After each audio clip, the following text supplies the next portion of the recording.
Violent street brawls turned to tragedy in the US state of Virginia on Saturday. One person was killed and dozens more injured. It all happened at a far-right rally over the removal of Confederate heritage from the small city of Charlottesville, where a car rammed into a group of counter-protesters. The driver has been arrested and charged with second-degree murder. I must warn you, you may well find the upcoming video footage disturbing.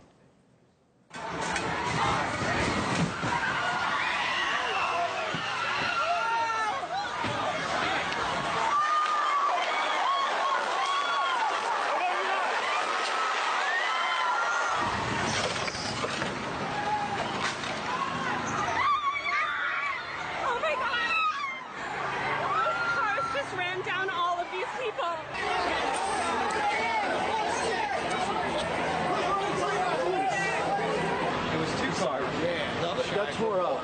There was a girl on the ground that got tore up. She tried to get up. It was an intentional terrorist attack. Well, we are right now here at the scene of the attack. Just behind me is where it occurred. I'd say that the atmosphere here right now is somber but also hopeful. Everyone that we've talked to has talked about the community here in Charlottesville, that it's very much so more like a family and that they will pull together, and they've all been condemning the hate that happened yesterday. Most people do feel that those that were committing the violence yesterday were more out-of-towners than people from here. They say that this is a very peaceful town. I have with me the headline of a local newspaper here, and there's a very intense picture. You can see people were thrown up in the air during the attack as the car plowed down the street. People were coming, counter-protesters were coming up this alleyway when a car came down through the alleyway, plowing through the crowd, ripping through the crowd of protesters. As you mentioned, one woman did lose her life in the attack, a 32-year-old Heather Hayer.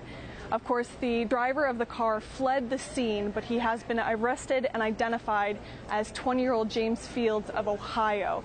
He is now being charged with second-degree murder for the death of Heather. There were also 19 more people injured in that attack. At this point, there are still 5 people in critical condition.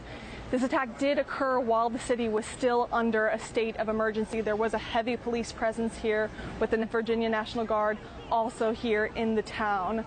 Of course, it's been condemned nationwide, including from the president. He did say that all parties must be held responsible, a comment that many people have attacked, saying that he should have been more specific. It's very clear who was responsible for the violence in the city.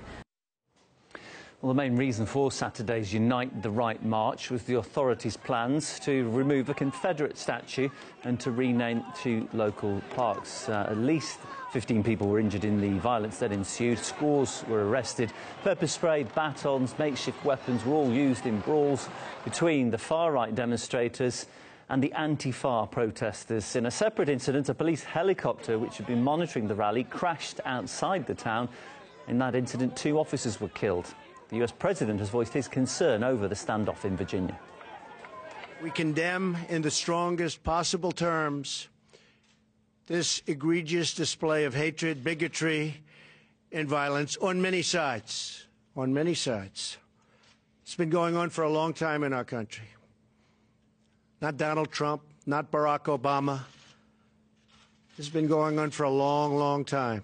If the KKK team were going down there to start a fight, shame on them. If that was done in the guise of a charity, that charity should be revoked and severely disciplined. Same for the Antifa. If there are people behind Antifa who are funding it through charities, which I suspect they may be, and in provoking violence around the country, even in the minutes that have passed between the time I was asked to come on this show, I walked about a mile through places in New York where there are already protests. They do not look very spontaneous to me. They have printed flags, printed placards.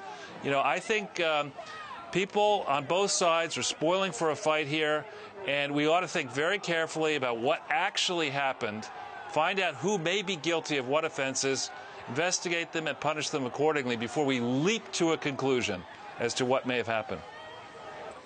Well, amidst the violence in Virginia, many continue to blame it on deep divisions within American society and increasingly polarized politics. He will not divide us. It's about unity. United we stand, divided we fall. What about the rest of the country that's not offended by Trump? Do I respect the choice of the people who got him elected? And I see the Democrats as the biggest dividers in the world. No, I don't. This is our country! Our country! One of the reasons I won the election is we have a very, very divided nation.